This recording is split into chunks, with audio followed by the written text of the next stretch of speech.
Hey, how's it going, guys? I'm Paradoxic, and we are back with reactions for the final few episodes of Supergirl, starting here with episode 17.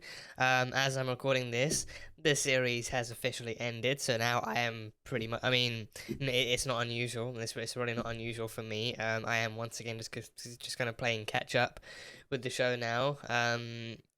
So I am playing catch up with these final few episodes. I mean, thankfully it's like 17, 18, 19, 20. It's really not a lot of episodes to go. So I think, I have a goal, like, in terms of like the way and at like the speed of which I want to finish it. But if it happens, it happens. I'm not going to say I'm going to do it this way or do it this quickly and then it just doesn't happen for like another week. So I'm just going to, do it as best I can. And then once we reach the end, then we reach the end.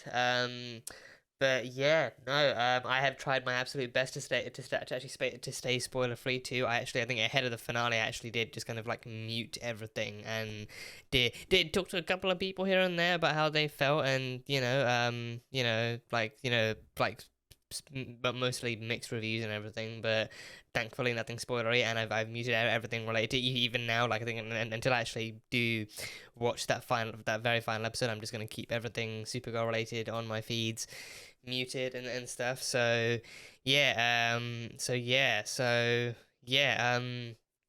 mean, disappointment is definitely there for the finale. I think some people are disappointed in their own right and from their own perspectives and from their own expectations, which is, I guess, it's fair.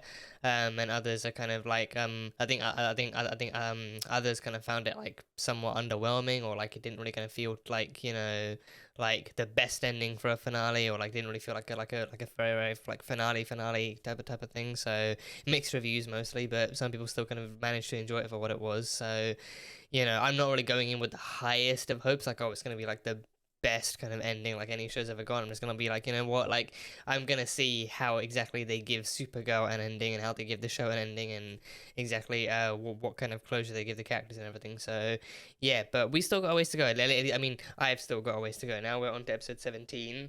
um so yeah, episode 17. So episode 16. Wow, we had a great episode 16. We had a great episode 16. Nia Nor, iconic. She was amazing. She was amazing. She managed to follow her own dream visions, like right back to her sister who had moved. I don't know if she moved out of Parthas, but I think she did move away from her dad. She did like leave their family home and everything. And she packed up and took all the books with her and took all the knowledge on the dream power stuff, and just moved pretty much, and even changed her name. She even actually changed her name from Null to Reve. She was Maeve Reve. And I think she became like a professor of something at like some kind of college or something somewhere. So she completely kind of moved and everything, and decided to not really kind of address the past ever again and stuff. So then Nia tracked her down in her dream stuff. Like she didn't see Maeve in the dreams, but she did see her door and the university she worked at. So then she didn't really kind of think to kind of realize or think that Maeve could have been the Dr. M. Reveille on the door. So then she didn't realize until she got there that, oh yeah, now this reunion is happening and everything. So in terms of that, the episode was interesting. Like a lot of reluctant teamwork going on, a lot of reluctant teamwork, and even like Nia having somewhat come pretty far, to like having come pretty far with her own powers, and then with her own support system living back in National City too, like her still kind of having come fairly far, but then of course having to revisit the past, still bringing up some old kind of traumas and everything. So that was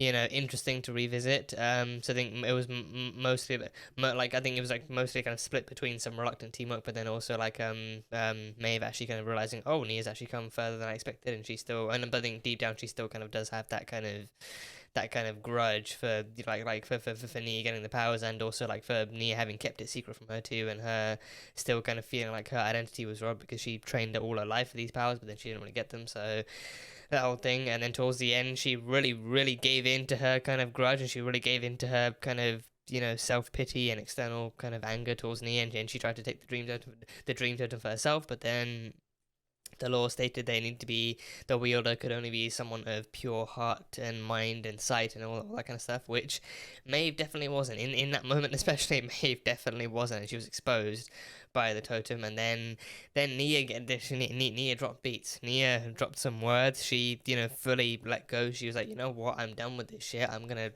give you the cleanest and most precise pieces of my mind that I can, because you need to hear this. You need to let go of this and actually move on. You need to start accepting and realizing the truth and everything. So, Nicole Maines just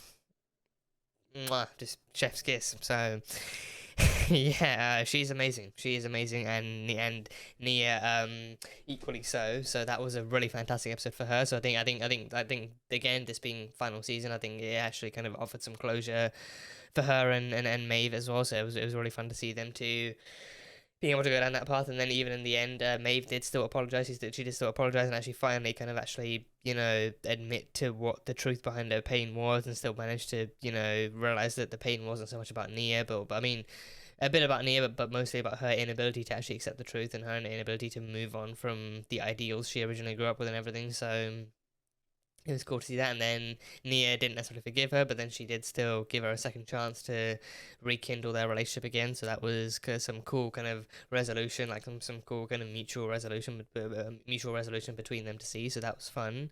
So Nia and Maeve, and she even got the dream necklace that she used to power up and try and defeat Nixley. So that was cool. And speaking of Nixley too, Nixley got the dream totem in the end. She picked up the dream totem and managed to whisk herself away with it, and then she used it to manifest Lex. Apparently, I think she somehow fit it into the hand of the gauntlet, the suit gauntlet thing that Lex gifted her in the watch, and then that somehow manifested Lex. So no idea where they're going with that, or how that's even made possible, but apparently that's what they're doing now. So I think now going forward, we might have a Lex and Nixley kind of team up and stuff against Supergirl. I think that's apparently the way they're going with this. I mean, it feels like it. I think Lex might even actually see like a potential ally in Nixley, simply because she hates Supergirl and wants to tear her down and everything. So yeah, we'll see how that team up goes. But there's that, and then Supergirl and the Super Friends as a whole just kind of facing the backlash and the kind of pissiness of the city after they trapped half the city in a dome with a nightmare creature that was released from the dream realm and everything. So then the city was scared and didn't really know what was happening, and then they blamed the Super Friends and wanted the dome taken down, and there was all sorts of tensions, and the governor or even sent in the Air Force and everything to try and take it down and everything. So shit happened with them too. So a hectic episode. Quite a bit happened. So yeah, going forward, we'll see exactly how we move forward with all the totem stuff. I mean, the totem stuff. I think like the dream totem stuff still being. I can't tell if they're actually still going forward with the totem stuff, or if the dream totem thing was just to, because the All-Stone can't be assembled now. The All-Stone can't be assembled because one of them is destroyed. But then I wonder if so it won't be the All-Stone, but can they be assembled to be some kind of like half-stone, or can they still use? I assume like the totems can still be used individually and stuff. So maybe if they can still get all of them, then either side could still use the totems individually and still try and use them that way. But I don't know. Because I think it probably would be a bit annoying if they actually, because I think they essentially did destroy one of the totems before before Nia actually managed to get before Nia actually managed to even try and get the actual dream totem, and then Nixley went after that one. So I feel like if they hadn't done that, then it probably would have felt a bit pointless or something. But I don't know. I think now it's like the totems are still powerful and usable on their own, but then they just can't be assembled to make an All-Stone, or even a fully assembled All-Stone. So that's the only trouble. So I guess we'll find out. But that is pretty much all I've got from the last one. So on to episode 17. Onto the reaction. And again, as you guys all know the drill by now, this will be the fair use version, but the full-length version will be over on Patreon for those of you who want to catch that too. Just need your own copy of the episode, and you can sync it up, and it'll be good to go. So that's over there. So yeah, Supergirl, Season 6, Episode 17. Let's go. Am I going to hold hands now, really? Or No. And very good friends. I don't have any friends. You have one friend, me. They're pals? The madman who sent Supergirl to the Phantom Zone. That was some of my best work. Do you know what I really loathe? The Phantom Zone. Men who send women. Oh, to the that Phantom too. Zone. That too. Yeah, that I know too. exactly what you are. Arrogant, narcissistic, manipulative. How's We that? are not. And How's we that will friendship never be working friends. now, huh? How's that friendship working? No. Nia, Lena, Kelly, to the lab. Nia, Lena, and Kelly. Nikasi to the lab. I could use your help. Nikasi to the lab. That is no coincidence. That is no coincidence. Nikasi to the lab. They just called her off to the lab. They just called her and her gals off to the lab. What? She picked up a I forgot. Tomorrow night's the big night, right? a Dansen proposal. You're taking your shit. And everybody's there arguing about the greatest movie villain of all time. And Oh both yeah, say at the Hans same Gruber. time. Hans Gruber. Yeah. Yes. We're getting a Dansen wedding. Oh god, this season better end off with a Dansen wedding. That better be the one good thing about the finale. Oh, that is actually incredible. Oh, you go. Oh god. We're booked for a private event. You're booked? For a private event? This place has never been booked. If I had known that you could be booked, I would have done that. Has to be the night Alex realized Kelly was the love of her life. Oh. Don't you believe in love, Al? Oh.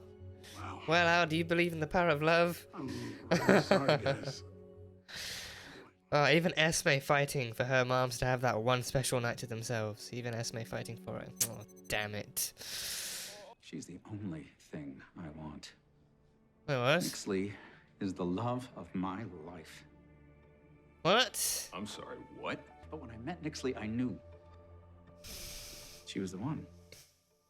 This was supposed to be Can we come to this time, help Nixley get the love totem, Can we- see if friends found it, and then return to the future where my Nixley would still be alive. I don't know. I don't know. I do not know. Even like me. Face. Lovers Lane. Of course, it's at Lovers Lane. Isn't she? Yeah, she is. Oh, and Alex and Kelly at Lovers Lane. Oh, Yes, we are. oh God. Yeah, I knew I wanted to be a mom. But I never imagined what it would be like to be with such an amazing partner.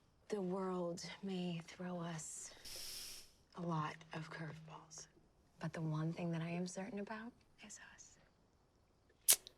Damn, they're really doing it to me, huh? They're really doing this. They're really doing this. They're really throwing all this love at me.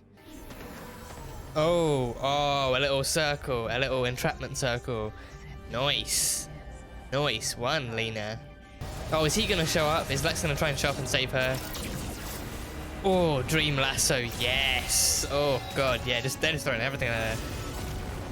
I think that's like, yeah, that's gotta be Lex. Lex shows up and saves her. A trick totem. Yeah. You'll pay for that. Miss me, Sif? Oh, good night. How did you know where I was? He's a stalker. Yeah, he stalked you with the drone. He's a stalker. Is that a surveillance drone? Yeah, a stalker drone. Are you stalking me? Creep. I was Exactly. protecting you. This is my home? Well, then she'll get out. Yeah. Well, then I love she'll you. get out. Oh God. Just Lex, what are you doing? Why? Why is this? It's actually making me shiver. This is actually making me shiver. Why is this? Why is any of this? That's what happened to my mother. She lost control and people got hurt. Oh yeah, the barn. Sorry. Yeah.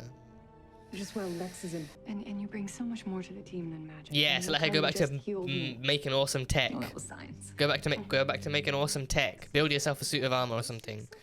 Infiltrate the Luther inner sanctum somehow. You're gonna visit his home? But you have until the end of today. Oh God, he's gonna go in alone, isn't I will he? run the story of Lex Luthor's return. He's by gonna go in tonight, alone, with and oh God. or without your proof. Oh, he's gonna go in alone. He's gonna be unprepared and unarmed, and oh God, it's gonna go horribly. That tech is from the 31st century. He was in the 31st No one. Lex has his hands on it. Brainy's home You're saying time. Lex went to the future? Try reversing the totem's energy signatures. That That's should a create really baseline to cool repel the jumper. dream killer. Nia just has the fucking best That clothes should this be ready for season. work. She really has the best clothes. Sure. But knowing things about the future could have major Yeah, consequences. this is a teeny tiny detail. They're just about Lex. Just about Lex, not about, you know, who he kills or dies or. I teamed up with Lex, betrayed my friends, and nearly destroyed half the world. I don't want to go down that path again. I know exactly the moment I lacked true courage. And while the thought of going back to that moment terrifies me, His daughter's on Mars. His I history. think it's time. Yeah. Yep, Mars. Here's his history. His people. Not this time. Oh damn. Oh, is he gonna change his own memories? He's changing his own memories. Oh. Oh.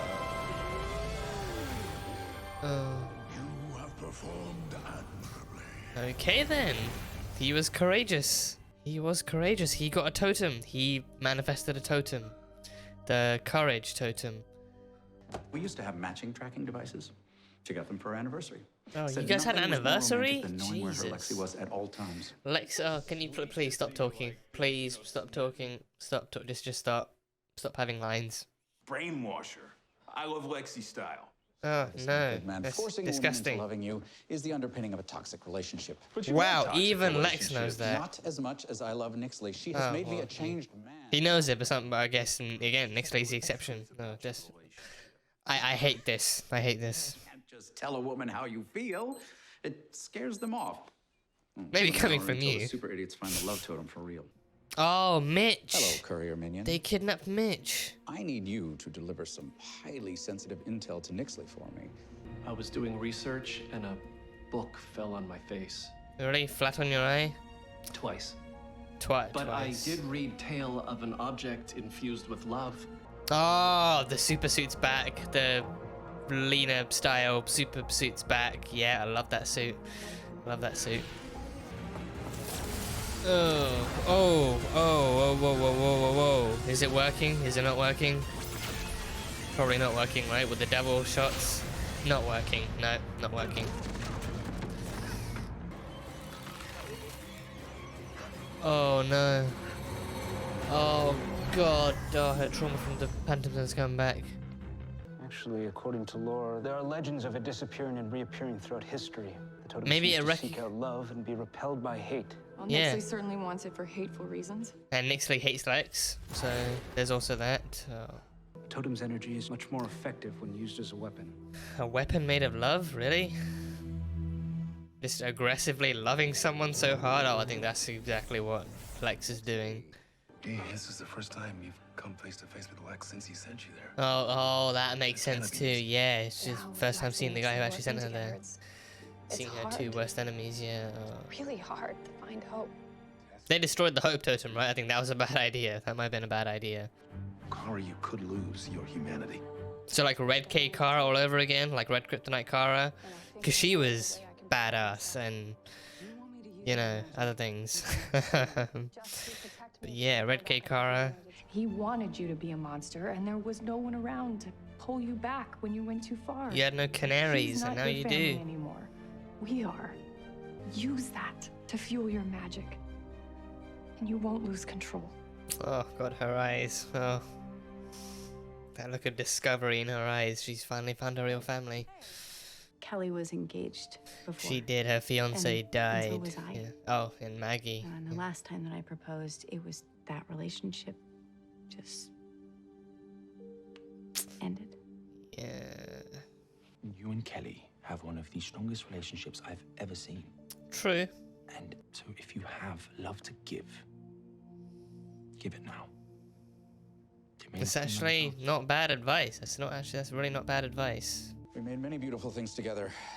What was I Don't say like? kids. Don't Realizing say that kids. after Please I don't got say the All kids. Stone, I know where the love totem is. What does it move to?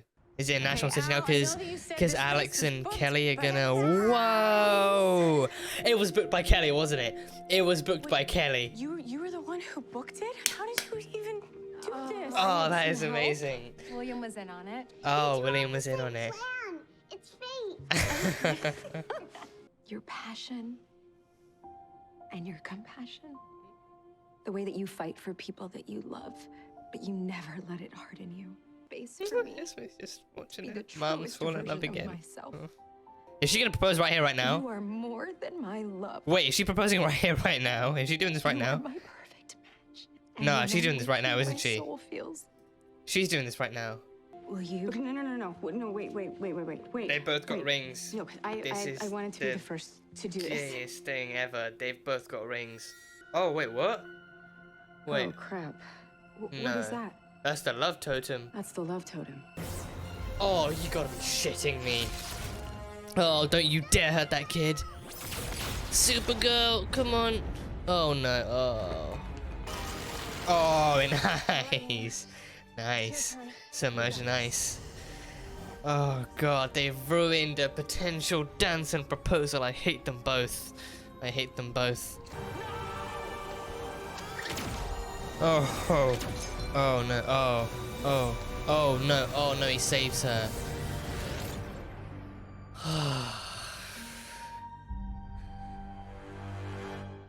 Does that mean all the love in the world is diminished? No You know, way. I don't think all the love in the You world guys still love each is other, right? diminished. You guys still You love wanna each know other. why? Out of all the pockets in all of the world, that 'Cause totem they- appeared in mine. Dansen are superior. It's because of how much love I feel for each one of you. All of them. Yeah, that still works too. All of them. Yeah. Kelly. Oh, they can do this right here, right now. Let's do it. Let's do it. She still has the rings. Hopefully, she still has the ring. Today, Yeah. from the moment that we met, you and I have been surrounded by chaos. And from blackouts to black holes, we fought monsters. I mean, God, we even loved each other through the end of the universe. Mm-hmm. I love you. With every fiber of my being. Oh, she's on one knee. You are She's the on one person knee. that I want to watch Die Hard with for the rest of my life. Oh, goals. Yep, goals. Oh, that's goals. Will you marry me? Yes. Hell yeah, she's gonna marry. Hell yeah. What else is she gonna do? What else is she gonna do logically?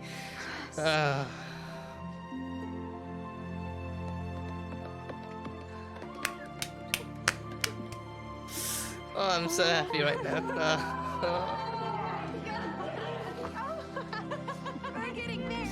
You are getting married. You're gonna get married, and it's gonna be amazing and wholesome. You know, I don't even care whatever else happens. To me, the episode ends right there. To me, the episode ends right there. I don't even care whatever else happens. Yeah, this stuff is irrelevant to me. The Dansen proposal is the ending. Yeah. The truth is, I love you. I love you so much that when you died, part of me died too. Vibrating with your own brilliant madness. Which he vibed I with, never of thought course. anyone could match my ambition, my genius, but Yeah. then I met you. And that, kids, is how he met his wife. Yeah. How he met your mother. Well, I don't see why we can't be friends. Oh, now they can be friends. Now they can be pals. Oh, God. Okay, now back to the highlights. Back to the highlights. Welcome to the family. Oh. Would you like a Shirley Temple as me? Oh, she's gonna get a little kitty-sized Shirley Temple. Yeah. Oh. They're gonna do their own For proposal at some engagement point or something. presents, I'm thinking matching motorcycles. What say you? You have me. And the rest of the team. And we trust you. You need to call the future. Mm-hmm. Brainy phone home. Thanks for meeting me. Who's he meeting? Otis? Oh no. Please leave a message. Oh, he's meeting Otis. That is not gonna end well. Him meeting Otis, Lex's right-hand man. That's not gonna end well. Otis would never betray Lex, so she's gonna hunt down in evidence herself. The thing about these totems is you can destroy the shell, but the essence flows into something new. So it's like energy can't be created also or love destroyed. Yeah. Whoa! Is Esme the new love totem? Are they gonna turn Esme into the love totem? Jesus. Excuse-moi, what? Oh god. Wait, how did they destroy the love totem? Oh wait, no, because Jean turned it. Okay, oh yeah, that happened. Yeah, Jean turned it. all damaged and stuff. So yeah. Well, okay then. Okay, so yeah, gonna get the important stuff out of the way. Gonna get the stuff that I actually positively consumed out of the way first. I, I don't know why for some reason there was a sharp pain through my sides. Probably I'm just feeling so much joy that even my sides. But I really don't know. Like a sharp pain just shot through my sides for a split second there. So I don't know what happened. But painful with joy. I am painful with joy and happiness, and oh god, so good, so good. I'm honestly, part of me is actually kind of shocked slash embarrassed that I didn't figure that out sooner. That Kelly might as well have been the one who actually booked it first, because again, that is such, it's the most accurate thing for them to do in that situation. Like both of them actually trying to propose to one another in the most secretive and in the most surprising kind of way. So it's like it's not until she actually gets there the second time and she sees the roses all laid out and the most romantic thing, and then Kelly walks around the corner and it's like, oh god, that makes so much sense that she would try and propose as well, like around the exact same time and stuff, and in the same way.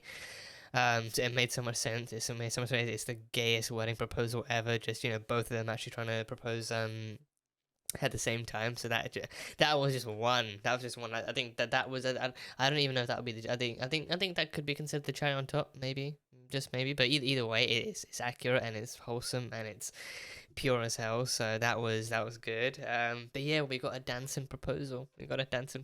So yeah, I think okay. So now I feel like a wedding would be the ideal way to close the finale off. And like a wedding between them would be the ideal way to close the finale off. Like them two being married and moving into that section of their lives with Esme as well, like being like a happily married couple with like having their own family and everything, and then the team the group moving on from that too. So that would be really fun to see. But yeah, just that, and I think just them giving their speeches, about how they love each other, and like celebrating like their anniversary. I think it was, and like their like the moment, like them wanting to do it, and like at the place that at the place, and also celebrating the anniversary of the moment that they actually realized that they were actually in love with each other. Like the first time that I think, but I don't know if it was actually the exact first time that they mentioned, but I think it did definitely the moment that they realized that they were actually really in love with each other, and now they wanted to really cement that with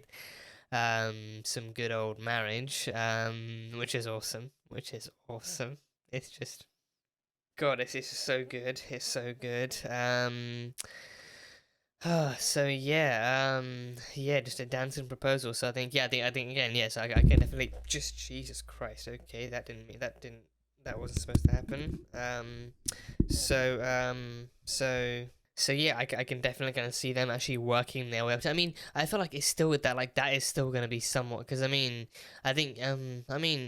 don't know, like how it usually does work in TV shows. Like because with TV shows, I think the whole week by week point is the fact that the episode actually takes place on that week. It's not like the episode actually takes place the next day, even if the episode airs next week. It's like a week goes by and now this is what's happening now, and so there's always like that week space between the episodes, like chronologically anyway. So even then, it's like what's next? Like three more episodes maybe, so like 3 more weeks and then the final wedding. So again, it feels like I might be a little bit rushed, but then it's them. It might be like they might be able to plan it even quicker and more efficiently and stuff. So, and I think also like having all this kind of stuff on the brink too. I think even in this episode they very slightly explored the whole concept of like not having enough time left and wanting to do everything you want to do, and wanting to give out all the love you wanted to do to give before things are over. I think I liked that scene. I think I actually did enjoy that scene between William and Alex, of like him actually giving her the advice of with Lex being back, especially, like there's no telling if tomorrow is the last tomorrow you'll ever have, so you got to take advantage of today and give out all the love you can possibly can. So Alex heeded that advice, and she did share her love for Kelly, but then she also did actually put in like a nice kind of very, very loving kind of footnote for the rest of the team too. She for her family, for her actual family. So that was really sweet to see. But then, of course, that proposal, that moment is dedicated to the love of her life, Kelly don't know if she has a middle name, but Olsen. um, so yeah, that is honestly how I recognize a lot of characters. Like, you know, first name, don't know if they have a middle name, last name. So yeah, so it was a good scene between them, and I think you know, so I think similar to him giving Lena advice too with the whole like baking analogy and like her using magic and everything. I feel like, you know, so far they actually haven't done a terrible job of actually making William like a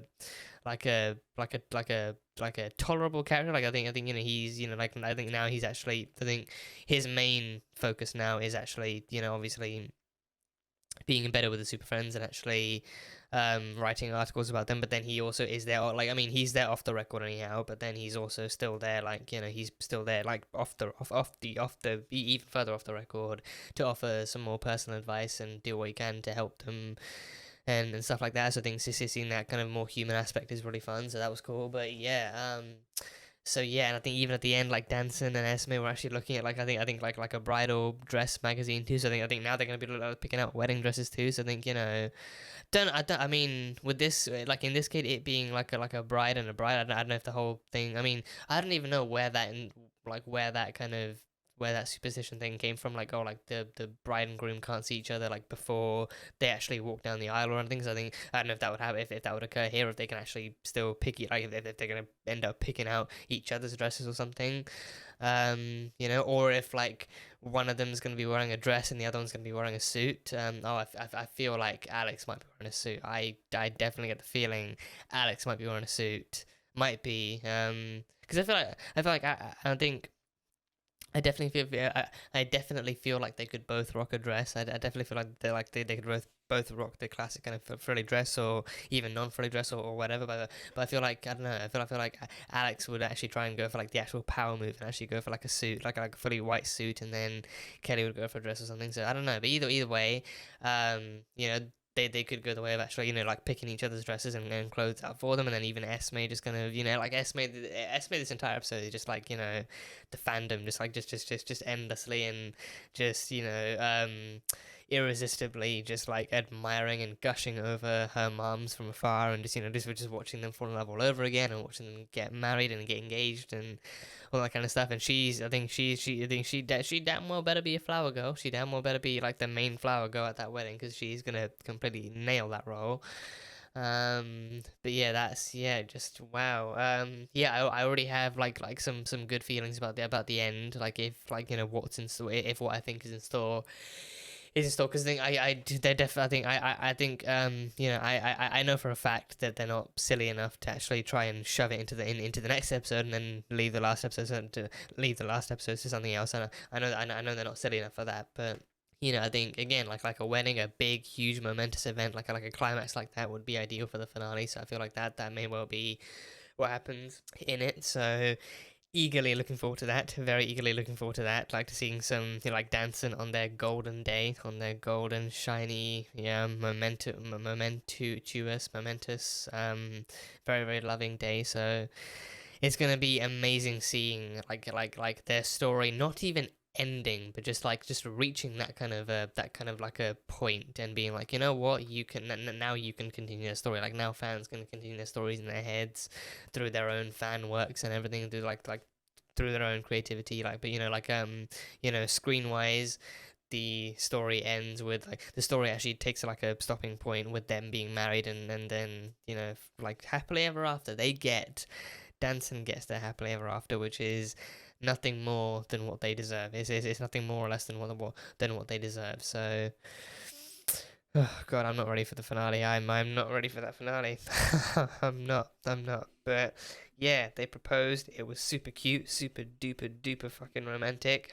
Even Alex picking up the wedding ring is like literally her waltzing into the tower in the beginning with the wedding ring had me just wow. Way to shock someone. Way to just, you know, just pump some shock into someone. So that was the first sign. And I think thinking back to it, I think the design of the ring that Alex had looked eerily similar to the Love Totem too. So I'm wondering if that was some kind of a clue or some kind of like a you know, just the I don't know if that was meant to be some kind of clothing. I think it looked eerily similar to the, I think maybe the fake one, because I think the real love totem was actually like an actual flower petal thing. So, you know, the other thing, yeah. But then I think the actual ring she picked out looked eerily similar to the actual fake love totem, which I think could have been foreshadowing for the totem itself being created, or it could have just been like a, you know, like a sly kind of reference to the love totem itself, because, you know, that was their plan all along. So either way, so that was cool. Literally starting off the episode with that, and then actually gradually bleeding into, you know, into pseudo dilemmas, and then actually leading into the truth, and then the proposal is a really cool way to put it off. So that's really fun. That was really fun. And then yeah, at the very end too. So the totems are revealed to be similar to like the way like energies do. Like energy cannot be created or destroyed. Like I think is it the third one? Is it the third law of thermodynamics? I think I should remember this. I think is it the third law? I think it might be the third law, third or fourth maybe. I'm gonna look it up just to be sure. I'm pretty sure it's the third law. Nope, that's absolute zero.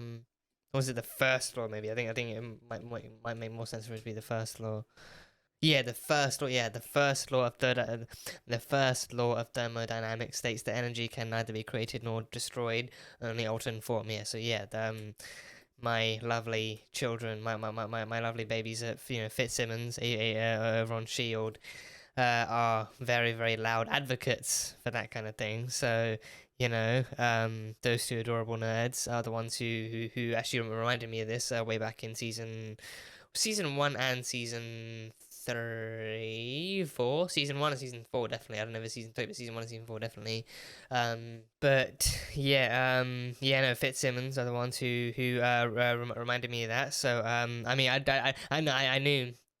I remember it was at least one of them. It was definitely one of the laws of thermodynamics. But I think it didn't, like, third sounded familiar. But then no, like, I mean, it would make more sense, like, it being the most base law of the thermodynamics. So energy can't be created or destroyed. It can only be changed or altered. And I think, you know, like, energy has its own journey too. It starts off in one place and then it actually keeps transforming and changing and becoming different things until it finally reaches its destination, like its home and everything. So, you know, like a really poetic thing, as per Gemma Simmons. So yeah, with this case, I think the totems pretty much work the same way too. Like you can destroy the shell, but the totems themselves are like a much more powerful, more pure form of energy that can't really be destroyed in that way. So they just kind of become something else. They become something else. They travel somewhere else. They go into something else. I think the hope totem was, I think, what they destroyed. The hope totem. I keep forgetting which totem they actually destroyed. I think there's so many totems. I think at the end of the day, they all look exactly the same. They all just look like yellow, not even yellow, like a red, like crystal shard thingies. Like it's hard to tell like which one is actually which one. Once they get the totem into its raw crystal form, it's just impossible to tell like which one is actually which. And you know, you just have to try and remember like what they actually talk about and stuff. I'm pretty sure they destroyed the hope totem, but then of course Lex gets it back and everything, so he discovers the truth about it. But then the love totem was also destroyed. The love totem, I think thingy, what's his name, Jean, he shot it and stuff. He hit it with one of his mental blasts, I think, or something else, and then it turned black, and it didn't really keep emitting the same fifth dimensional energy that the totems are meant to. So because of that, it was kind of deemed as damaged and defective. But then the totem itself, I think the totem's core form, the totem's core energy changed and it shifted, and then the very, very ending shows a beautiful little flower pattern in the exact same style and shape, just blossoming tattoo style. Literal tattoo style on the back of Esme Danvers Olsen's neck. I don't know if that's actually if that's the order that her name is in, but I mean, it's not going to be Dansen, so it's not going to be Esme Dansen, but it blossomed ever so delicately on the back of Esme Danvers Olsen's neck. So is she the love totem? Is she is she gonna be like some kind of living love totem? Because I mean, that is also poetic itself. That is also super poetic. Like, you know, like she is also like an equally like similar to her mothers. She is also an equally loving and wholesome and pure kind of ball of young energy and everything. So she, like, her being love, like she's also like the kind of spiritual and like and like, you know, like platonic kind of like product of of her mother's love with each other, towards each other and towards her. So she is the product of both of their loves. I think it's like a really poetic kind of manifestation of the love totem. Like, yeah, she like, or maybe it's like a Horcrux thing where like yeah, I think it could be because the Esme was definitely still there. I think because I think even in the end, Esme was still kind of present. I mean, maybe not present in the room itself, but I think she was still kind of there and she was still in the building and everything. So I don't know if it's like a case of like the love totem dies, so it just like kind of jumps into the nearest kind of vessel that's brimming with love and actually, you know, like flowing with so much love that it's actually fit for the love totem. But I think then Esme apparently is the easiest and best candidate in that situation. So I think the love totem's energy just jumps into her.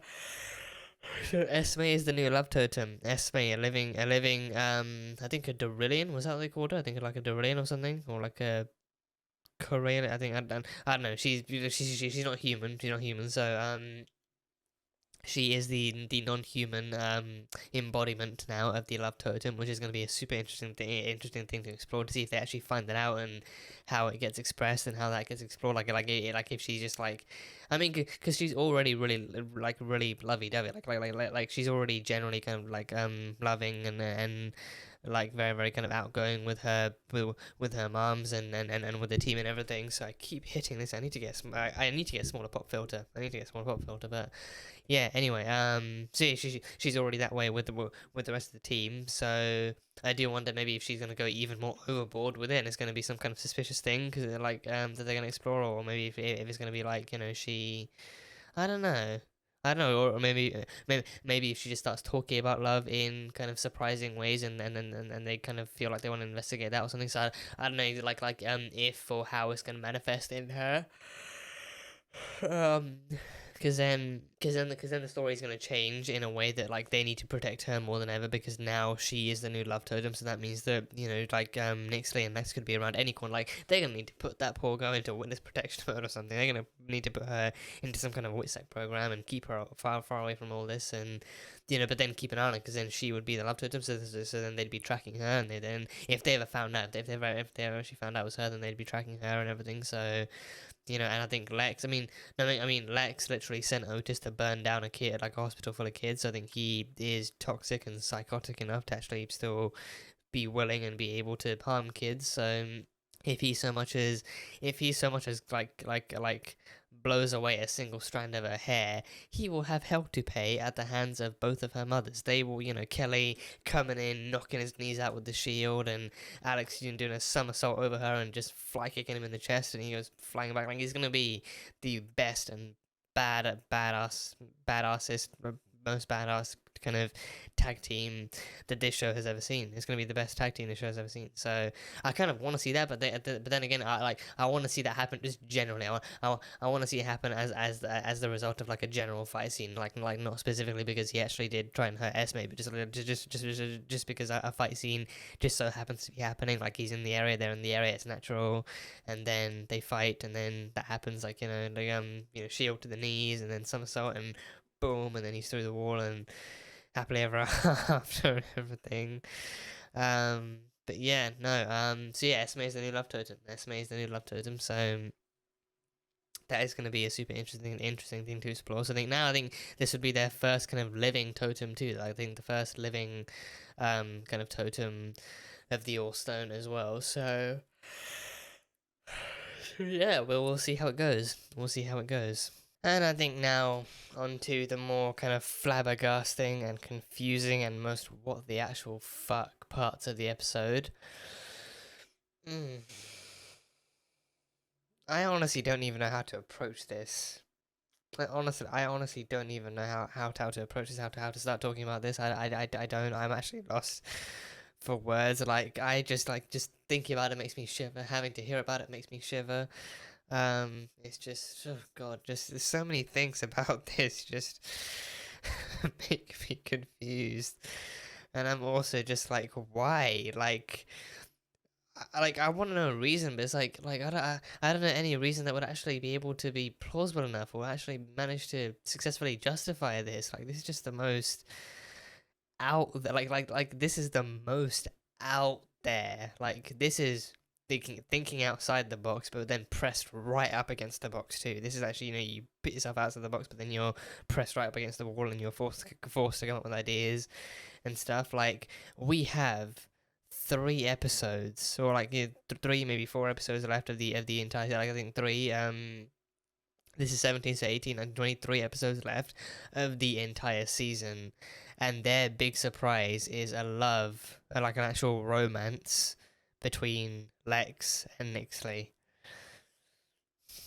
Like, I know that creative freedom is a thing, but like, and I really try not to judge, and especially like when bad or confusing writing happens, I tend to just kind of like process it in as a neutral. I tend to process it in as I either try and ignore it or actually try and like if it's actually pivotal and too big to ignore, then I actually try and process it in as neutral of a way as possible, because I don't want to randomly hate on something too much. But with this, it's just, this is, come on now, this is just, this is just like, when you really want to push something in, when you really want to just push something in, just to have one last laugh or one last kind of huzzah, then I don't even know if that can be counted as like even a pseudo huzzah. Like, I'm too tired to even put quotation marks up. Then this is probably what you do. This is probably what you do. You just to get 2 enemies that we're just now supposed to believe that somehow knew each other in the future, have come back to the present day, and now they're trying to reinstigate some kind of like some kind of apparent some kind of now they're trying to now in the present day they're trying to instigate some kind of alleged futuristic romance that it is sure to have happened with Alex and. Oh, good God. Ugh. So yeah, so this one, so I think his portal, I think either his portal or maybe some other kind of even later form of travel he took him to the future, precisely to Brainy's home in the future, to the 31st century and stuff. And apparently, allegedly, in that future, he met Nixley at some point, and then they had some.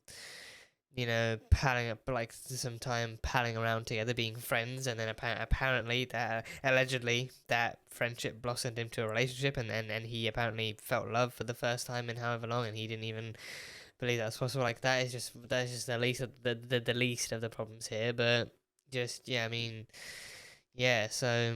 Apparently he had a love then, so now he believes that he would be able to, or that he must be able to actually to actually instigate that love years and years and years earlier, literally 10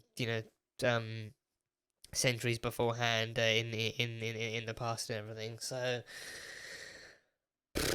just wow, just I mean, I can't even tell why this is necessary. I can't even tell why the romance is necessary. Like an actual partnership between them, I can see happening. Like, I just don't know why they suddenly they so suddenly 3 episodes left. 3 episodes left. I don't see why they so suddenly need or feel the need to actually go and shove in like a romance in the two, like an actual kind of platonic partnership between them, solely on the basis of them both wanting control and power and actually wanting to wipe out Supergirl and her friends. That would make perfect sense. Like, they're both evil villains, they both have the same enemies and the same ulterior motives, so then they could easily bond over that too and have like an intellectual kind of companionship. But no, it's just like, oh no, now Lex, the evil maniac and psychopath, is now suddenly feels love in his cold dead heart, and I want to face plant, but I'm gonna hit my mic and it's gonna be horrible. But yeah, so now apparently now we have a romance too. So yeah, I mean, I guess like the one good thing is that in no way, at least for me, like in no way did it overshadow the Dansen stuff. Like in no way did it overshadow it. In no way did it overshadow it. Did it try and combat it for screen time, or did it combat it for value or actual character thing? Because again, like in terms of writing, this is just like if you want to talk spontaneity, this one, wow, like spontaneous is definitely one way to describe this. Like spontaneous, you know, romantic existence, spontaneous romantic existence, like a combination of words I never thought I would use to describe a storyline, but here we are in the year of 2021 watching Supergirl. So yeah, spontaneous romantic existence. So there's that. But then of course we get the Dansen stuff, which is actually properly built over the past couple of seasons, and we've actually come to see them grow and come to be together and actually be a great, lovable couple. So that stuff is really great. But yeah, with this, I think he then comes from the future, and then he has to actually try and convince her to fall in love with him, and he actually has to convince her that he's that in the future in the future they were actually more than friends, and then they were madly in love, and she called him Lexi and all these other nauseating things. And I think it's again, it's like, I think it's like, I mean, me personally, I think like Lex is not like, it is a person I could care less if he finds love. I could honestly care less if he finds love, if he actually manages to find someone to love him. And even him, for him, they make it such a big point. It's like, oh, even he's saying, like, you know, oh, I always saw myself as this evil maniac that didn't need love, or, you know, who could ever love me, or like who could I ever even love? But then he met like another evil genius, and then it was, you know, freaking Romeo and Juliet, except they both live and shit. So I didn't even know. I don't know. I don't even know if it can even be classified as fair play, because he didn't really he never really fully disregarded the idea of actual toxic love or actually toxic ways to make someone fall in love with you. Like, he never fully disregarded those. I think, you know, knowing him, he never would. But then like the only even slight kind of fair play for him would be the fact that, you know, he does want to do it in subtle ways, like he does want to make her fall in love with him in subtle ways and stuff. So he does kind of like, he stalks her with the surveillance drone to actually save her from the super friends, and then he fixes her tech and all that kind of stuff. So he is actually like this is the first time we're seeing like a smitten actual, like, someone like Lex who's like the first time we're seeing a Lex who is loyal to someone other than himself. Like, this isn't him acting out of self-interest. Apparently this is him actually acting in interest of like another person who he sees as his equal, and who he sees as his, I mean, to be fair, he does see her as his intellectual equal, but then he's also in love with her. So then there's that kind of added kind of layer of, you know, of stuff. So upon finding out that I think her initial reaction, of course, was actually, I think, the one enjoyable thing, the one good thing about their whole kind of time together during this episode, was actually like her finding out that he was actually the man who sent Supergirl. So I think even if she does kind of hate Supergirl now because of her standing against Nixley and her standing against her ideals, she does, you know, like more than anything else, she does, you know, like as she so eloquently put it, she does hate men who send women to the Phantom Zone, and like men like that who are narcissistic. And she, I mean, every word she used was completely accurate to what his character was, like narcissistic and manipulative and controlling and abusive and everything. So like he matched all of that stuff. And I think for him too, it's like, I think they really tried to write him in, and I think I think the way they actually directed John Cryer too, is like, you know, oh, just act really, really hurt by her words, because like the Nixley you know and love from the 31st century would never say this stuff to you. So just, you know, pretend to be really, really hurt and, you know, like teary eyed at her words, like, no, we're supposed to be in love, don't talk like this. So there was that. So then, like, from the get go, she is pretty much against him because of who he is and what he's done. But then over time, he, you know, does all this stuff, and I think she slowly kind of grows on her and everything.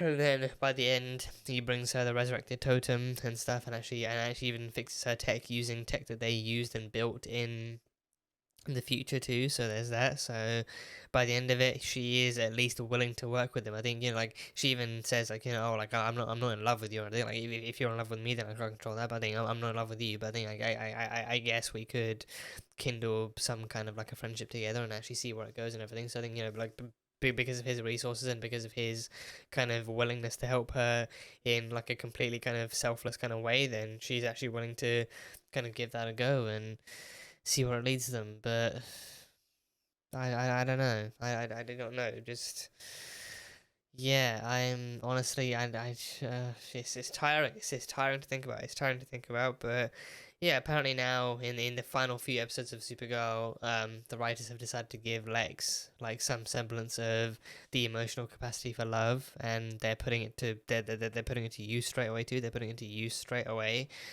So now, yeah, just prepare for the most shoehorned romance in possibly all of Arrowverse TV, quite possibly all of Arrowverse or all of Arrowverse kind of history. So.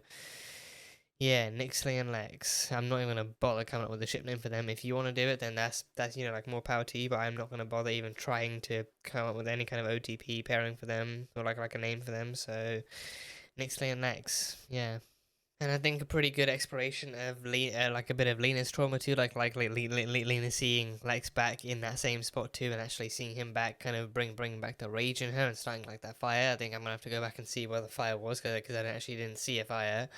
But even her being able being able to identify that, like when she saw Lex back, like she was immediately filled with rage and pain and all sorts of like negative emotions, which magic being tied to emotions, like any kind of negative emotional triggers can trigger some really destructive and really like more kind of lashful kind of magic and everything. So then she then becomes worried that if she actually does use her magic around Lex and while he's present, then she might end up actually casting a spell or doing something that actually hurts somebody. So, and I think especially like knowing what her mother ran away for, doesn't want to end up going down that road either. So it's a very, very tricky situation for her. But yeah, seeing her, and I think especially like actually I think even if it probably was just for this one episode, actually seeing her be able to actually go back into her magic and actually like seeing her being able to return to seeing her go back into her science and being able to return back into her science too, because I think it's been I think seeing her so scientific and seeing her so good with technology and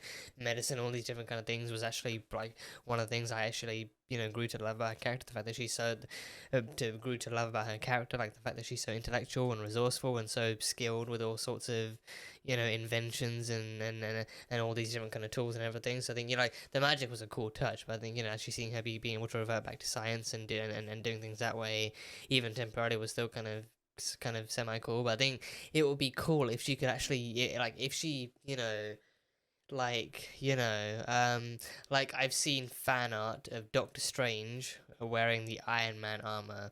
So then if Lena was it, because I think Lena easily built Supergirl suit. She easily built built herself, like she did it herself. She built Supergirl suit that initially was to keep out kryptonite, but now it actually works in like even more armored and more technological ways. So I think she could easily build herself a suit of armor that allows her to harness her magic. So then she can actually start but I don't know. I mean, it clearly doesn't work in too many similar ways to Doctor Strange himself. I think it could still be in the style of Doctor Strange, so she could easily craft spells and craft magic and actually hold up shields and launch fireballs or something, or do something. But she could easily have like an actual suit of armor that actually allows her to harness her magic a little bit better, or maybe more properly or something. So like the perfect combination of like her heritage and her actual kind of more kind of like hard earned and sought after kind of skill set and everything. So that would be the perfect combo. So whether or not they go down that road, we don't know, or at least I don't know yet. So I mean,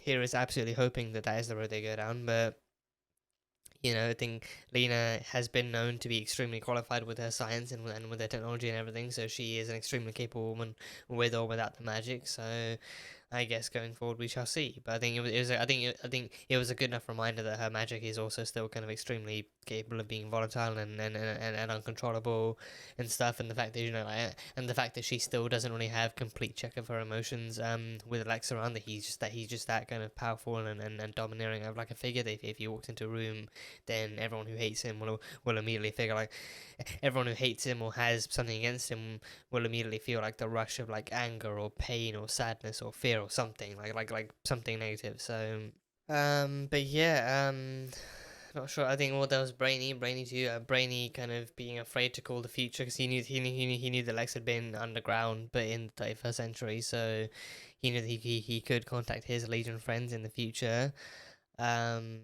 But then he was afraid to because of actually knowing information about the future, and the last time he knew information about the last time he found out information about the future was actually his alternate universe self actually telling him to trust Lex and do all that crazy stuff with Leviathan. So then So then, yeah, so then like last time that happened, so I think since then he's kind of refrained from wanting to trust the future too much, or actually risking the future and actually hearing stuff that he doesn't want to hear, but it's still, but still being told, oh, it's the logical way forward, it's the most kind of, you know, strategic way forward or whatever. So he's afraid to kind of hear that stuff. But then this would be him directly contacting the other Legionnaires like Wynn and maybe Monel, maybe Imra. I can't remember for the life of me what actually happened to Imra. Like, cause I remember her and Monel still broke up before they left, but I think I don't know if she actually did go back or if pretty sure she didn't die, but I'm you know, guessing she must have gone back. But either way, maybe Imra too, and Nora Noel too. She's in the future, so she would be there. So just just generally kind of contacting the kind of Legion and actually seeing what they know and stuff like that. And then towards the end, Nia did convince him and actually, you know, tell him like, you know, it's like, you know, like we trust you now, we got your back, and you know, we can help you and we can pull you back if anything goes wrong. So he can go ahead and actually try and call the future and actually see what they say. So thinking that might be a next episode kind of thing, like him actually contacting them and actually seeing what's needed and seeing what's necessary and seeing what needs to happen. So that will be fun. And yeah, Nia, I think like Nia and Alex and Kelly. I think Alex and Kelly. I think most of the time anyway. But I think each episode goes by, Nia just has some really great fashion choices. I'm wondering how much of that is actually Nicole's input herself. But she has she either has really great dresses or really great jackets or really great jumpers. Like she had a really cool looking jumper in the lab shot. And everything in the lab scene, but then she wore like a really great dress, and like she just has like just the amazing fashion choices, just like, you know, just I mean, yeah, I'm you know, like wondering like how much of that might be Nicole's input herself. But either way, some great clothes, some like really great kind of casual, like, you know, like even casual stuff, like, you know, thingy, Alex's usual jackets too, and even some of Kelly's dresses and jumpers and jackets, like just some really great fashion choices. So yeah, just wanted to point that out, like they all look amazing, they all look just genuinely amazing. So yeah. But yeah, that is pretty much all I got. That is all I got from this one. So it's still gonna take me so long to process this and actually do it. But then again, I'm, you know, gonna, you know, get to the finale soon enough. So that's gonna happen. But yeah, those are my initial thoughts on this episode. So let me know what you guys thought and what any feelings you have towards this new very sudden ship. Well, I don't know if you can call it a ship. Like this very new and sudden kind of pairing of two characters in what is allegedly a romantic fashion. So let me know what you think of that, and of course any thoughts that you have on the Dansen proposal, and like, you know, their thoughts on seeing them go forward from here in the most majestic of ways and everything. So yeah, any thoughts you have, just feel free to share them. So yeah, that is it. So that was Supergirl season 6 episode 17. So as always, thank you guys so much for being here and for watching this video. If you guys enjoyed it, then salt and burn that like button. Comment on what you thought of the episode and what you think is coming up next time on Supergirl. Once again, the full-length reaction over on Patreon, so you can go check that over there. And yeah, that's it. So I will see you guys next time.